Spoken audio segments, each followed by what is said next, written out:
Assalamualaikum warahmatullahi wabarakatuh. Nama saya Jovandra Fadil Rahman dari kelas 11 SKS.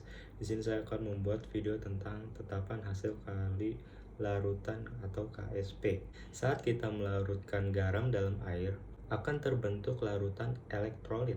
Apa itu elektrolit? Elektrolit adalah zat yang mampu terurai menjadi ion positif dan negatif. Nilai kelarutan garam di dalam air bervariasi mulai dari kelarutan terbatas sampai tak terhingga. Contoh garam yang memiliki kelarutan tak terhingga di dalam air adalah garam dapur atau NaCl. Artinya, sebanyak apapun NaCl yang dimasukkan ke dalam air, seluruhnya akan larut tanpa terjadi endapan. Itulah mengapa NaCl sering digunakan untuk memasak. Bayangkan saja jika NaCl tidak bisa larut sempurna, pasti kita akan merasa butiran halusnya saat kita makan. Ternyata ada juga loh garam yang kadar kelarutan di dalam airnya terbatas, artinya garam akan membentuk endapan jika mencapai konsentrasi tertentu. Untuk lebih jelasnya, simak tabel berikut.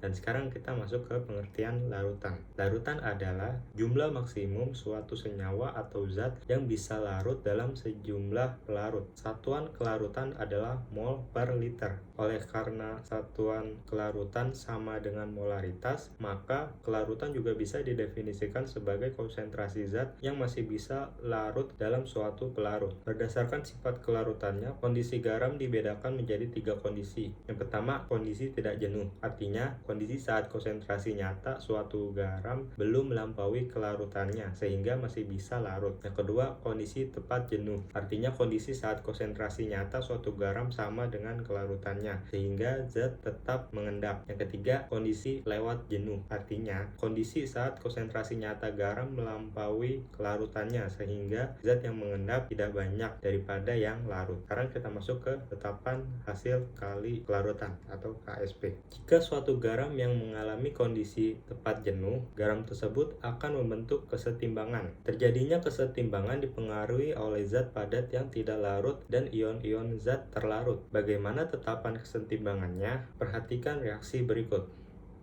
MX-MY kesetimbangan dengan XM pangkat Y ditambah YA pangkat X. Berdasarkan aturan penulisan rumus, kesetimbangan hanya zat dalam bentuk larutan atau aqu dan gas atau S yang dituliskan di dalam rumus sehingga diperoleh KSP sama dengan M pangkat Y plus pangkat X dikali M pangkat X min pangkat Y. Tetapan kesetimbangan untuk garam yang sukar larut disebut tetapan hasil kesetimbangan atau KSP. Kita masuk ke contoh soal. Terdapat larutan AgCl, tentukan hubungan antara kelarutan dan tetapan hasil kelarutannya. AgCl. Pada keadaan tepat jenuh, ionisasi AgCl berlangsung sebagai berikut. AgCl kesetimbangan dengan Ag plus ditambah Cl min. Oleh karena konsentrasi jenuh AgCl sama dengan kelarutannya, maka diperoleh persamaan berikut. AgCl kesetimbangan dengan Ag plus ditambah Cl min. Dengan demikian diperoleh KSP. AgCl sama dengan Ag plus Cl min. KSP AgCl sama dengan S kali S sama dengan S kuadrat. Jadi hubungan antara KSP dan S untuk garam yang terdiri dari 2 ion dirumuskan sebagai KSP sama dengan S kuadrat. Dan dari video saya, kurang lebihnya mohon maaf. Wabillahi taufiq wal hidayah. Wassalamualaikum warahmatullahi wabarakatuh.